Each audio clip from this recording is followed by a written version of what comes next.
What happens the day you ignore a $5,000 debt? Not the day you take it on, the day you decide not to think about it. That's the day the verdict starts writing itself, and by the time you read it, it's already too late to argue.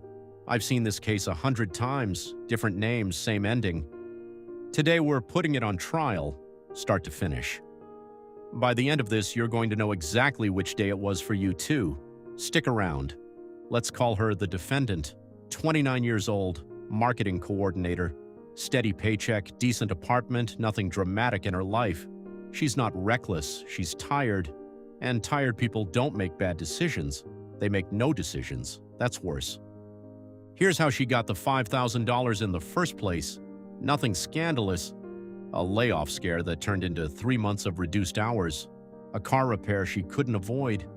A holiday season she didn't want to explain to her family why she was skipping. Small, human, understandable choices. One card, one balance, $5,000 and change. None of that is the crime we're here to try today. The crime isn't the $5,000. The crime is what she did the day after she saw the number for the first time. She closed the app, not paid it, not planned around it, closed it, and didn't open it again for 9 months. That's the case. Let's walk through it. Month 1. Autopay covers the minimum. $22 comes out automatically. She doesn't feel it. The balance ticks up slightly from interest, a number too small to notice, exactly the way it's designed to be. Month 2. Same thing. She gets a notification, doesn't open it. There's a specific kind of relief in not knowing, like the number can't really hurt you if you never let yourself see it clearly. That relief is a lie, but it's a convincing one. Month 3. Here's where it gets interesting, not because anything changed with the debt, but because something changed with her. She stops checking her savings account too, not because the savings and the debt are connected, because the muscle she uses to check one account is the same muscle she uses to check the other, and she stopped exercising it. This is the part almost nobody talks about when they talk about debt. It's never just about the debt. Avoidance doesn't stay in its lane, it leaks. Month 4, she gets a raise. $200 extra a month after taxes. A reasonable person, a person still paying attention, puts that toward the balance. She doesn't because she's not thinking about the balance. She's thinking about groceries, rent, the things directly in front of her. The $200 quietly absorbs into daily life. Nobody decided that. It just happened, the way things happen when nobody's steering. Month 5. A friend asks her to split a trip. In any other year, she'd run the numbers first. This year, she says yes on instinct because doing math on her finances has started to feel like opening a door she's decided to keep shut. The trip goes on a different card. Now we've got 2 open cases, not 1. And she still hasn't looked at either. Month 6. Here's the moment I want you to actually sit with.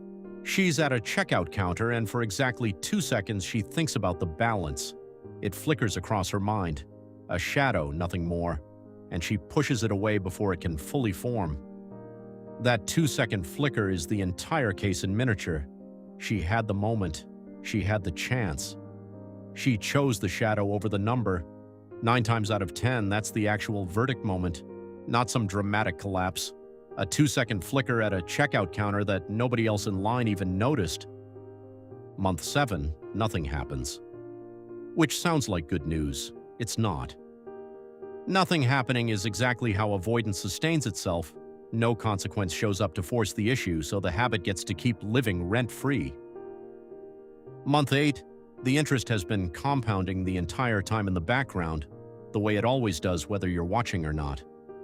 The balance she hasn't looked at in 8 months isn't the same balance anymore. It's grown, quietly, steadily, the way debt does when nobody's supervising it. Month 9. This is the night everything converges.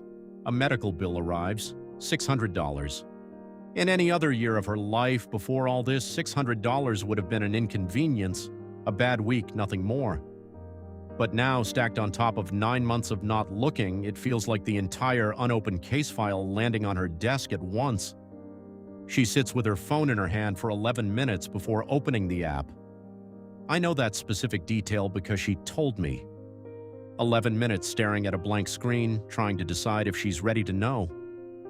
This is the turning point. Not because the number is about to be revealed, because for the first time in 9 months, she's more afraid of not knowing than she is of knowing. She opens it. $5,240. Real, specific, nameable. Here's the part that surprises almost everyone in this exact position. It wasn't as bad as the version she'd built in her head. It's almost never as bad as the version you build in your head. The imagined number always wins the fear contest against the real one because the imagined number has no edges. It can be infinite. The real number, however large, has a shape, and a shape can be worked with. This is the actual verdict I want you to remember. The moment a debt becomes specific, it stops being a monster. It becomes a task. Monsters live in the dark. Tasks live on a calendar. She didn't pay it off that night. She didn't pay it off that month. This isn't a story about a miracle turnaround, and I'm not going to sell you one, because that's not what actually happens to real people. What changed was smaller than that and more durable. She started checking the app every Sunday night, not because it became fun. It never becomes fun. Because she learned the hard way that the fastest way to make a number bigger is to stop looking at it, and the only real defense against that is showing up on a schedule whether you feel ready or not. 6 months later, the balance was lower, not gone, lower. And more importantly, she knew exactly how much lower on any given Sunday without having to brace herself first. That's the actual win in this case, not a debt-free finish line, a relationship with the number that stopped being adversarial. So here's the verdict. Guilty of avoidance for 9 months. Sentence, commuted the moment she looked.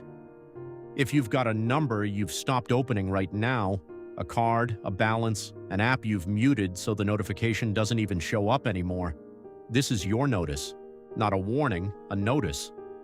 The case is already open, whether you show up to it or not. It doesn't wait for you to feel ready. It's never once waited for anyone to feel ready. The only decision left, the only one that's actually yours to make, is whether you're the one presenting evidence in this case, or the one it gets used against. If this hit close to home, you already know which app you've been avoiding. I'm not going to tell you to go budget better. I'm going to tell you to go open it, not tonight. Right now, while you're still listening to me say it. I'm Marcus. This has been the Money Verdict. New cases every week. Case closed. For now.